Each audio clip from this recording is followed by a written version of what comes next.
I'm sharing some of my writing choices on LinkedIn and why I choose to do some things the way that I do, because I get a lot of I get messages about, oh, I love how you write. I wish I could write like that and stuff. So I'm given a little bit of the actual technical parts, some of the things underneath that I do. And so I picked a different post here to go through and do. Hi, I'm Trisha Edwards, and I am on LinkedIn. This is LinkedIn, as you can see, most days. And normally Monday through Friday, I post. And my first year on LinkedIn, I did it the LinkedIn way, the way that most people, there's still a lot of people still saying to go that way now. Although I do see a little bit more coming around to, I guess, the way that I'm approaching it, that I started last year changing it up and decided my way or no way. And so I started having some fun, and I started to kind of ignore everybody else's advice and just lead from within. And which meant I had to get comfortable with myself first. There was inner work. There was a lot of inner work, that a journey I had already been on for a while, but I really got deep into for this. So I often I will put out a poem, and it's very funny because, when I say, oh, my writing style is kind of narrative and poem style with emotion led, and those things are all true, but sometimes my poems, they are not high art by any means. I'm not going to get any literary award for these, I don't think. I don't even know if anybody would publish them, but they're fun. And I like sharing things in a different way. And one of the things that I really like about doing this kind of work right here. So this one has where the last word of every, other line has a rhyme to it, right? So we have these rhymes right here. What I like about that is it really has me think about my word choice. So these can take me a little bit longer. Sometimes they just spill out, but then sometimes I'll go back and in the editing can take me a little bit longer because I really work to get those rhyming words. I love rhyming because we remember things more with rhyming.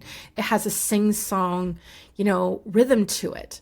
And people remember things, it resonates more. So sometimes I'll do just a short poem and then go into kind of a more of a different style, plain speak kind of writing style. So it's not the whole thing. This one happens to be the whole thing.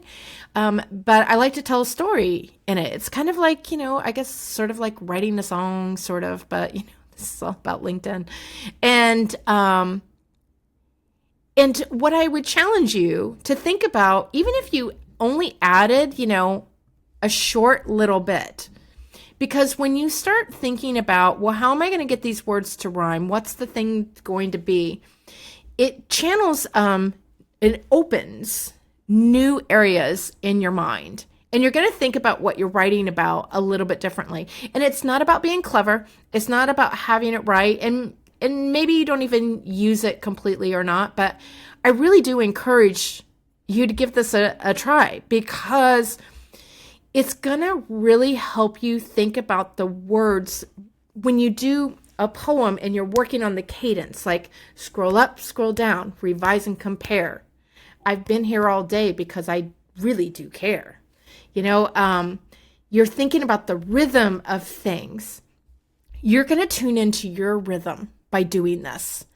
And it's going to involve your whole body as you're writing. And that's just going to exude more of your frequency, more of your vibes, more of your magnetism, more of your strengths, more of you into whatever it is you're doing. So I'm not saying you need to be a poet, and I would not consider myself a poet for writing these, little things, but it changes how the energy happens inside of you. And so this is something that I really enjoy doing. I don't do them as often because they can take a little bit of time. But however, I said, sometimes I'll only do like this amount and the rest is just like kind of like normal writing. And I know a lot of people are just like, content creation, can't somebody just do it for me? And you can hire somebody. And there's awesome ghostwriters out there. If you need some recommendations, let me know. I know some really amazing ones. But, if you're writing your own, and I know some people are going the way of using AI, and I use AI for things. But the thing is, sometimes you don't sound like yourself. And sometimes it's really obvious. I know, I can tell when a post has been written by a chat GPT because I know what its cadence is, its rhythms. I'm actually trained to recognize some of those patterns and things because from teaching at a college for 19 years, I reviewed so much student work. It was so obvious when things were plagiarized, when things didn't have that rhythm that you speak. And ChatGPT is not going to speak your rhythm. I can just type, like, I have worked on so many custom ChatGPTs for myself. I've gone through and explored and did a whole bunch of things, but I can still tell when Chat wrote it and I didn't. It's so obvious. I can see the rhythms. And they're the things that Chat just can't help itself. It's just got to do. And so putting a little bit of you into what you're writing is really important. So I am going to recommend that you give this a whirl. Like, see how you can put this together and do a rhythm. And you know what? Maybe I'll go through and for fun, let's go through and let's read this together. All right? Let's see. I fumble over my words sometimes, but the other thing, just as you know, like if you have a little bit of cadence in your, even if it's not rhyming, if you have this cadence, if you think about not just do the lines match up, the number of syllables, the way that you would, hold something and pause, where the beats are and stuff, that rhythm, people hear it when they're reading. And that gives them this hum, this flow, this rhythm, this beat. As they're reading your stuff, they're going to come back, they're going to remember it more. The more you can involve the body, whether that's through emotions or in this rhythm, the more that you can include the body, not just their thinking mind, the more they're going to come back to you. So, or they're going to remember it. Even if maybe they're not commenting on your stuff every day. Like, I can't tell you how many people will send me a DM and I didn't even know that they existed. That because they've never commented, they've never reacted, but it's quite clear from their comment that they have read almost all my posts in the recent weeks and stuff. So I just going to throw that out there in case you're, letting the metrics drive your life. You don't need to. Just let the inner self go. Typed it, deleted, typed again, still not completed. This isn't right. Too strong, too vague, too long. Scroll up, scroll down, revise and compare. I've been here all day because I really do care. I want them to see it, to feel what I mean. No fluff or filler, but something clean. I change the phrasing, write support that's kind, but I'm chasing approval in the back of my mind. This comes from care, but also fear, a whisper that says, better make it clear. Minutes pass, 15 again. I try to be faster, but where to begin? I wrote by hand, tried voice to text, an iPad a loom. What else is next? And then one day my intuition grew. I doodlebird first, made just a few. I noticed a shift that was felt inside. Then it expanded and changed the tide. 15 became 6, and I still gave my all. But I stood a bit taller, and I felt less small.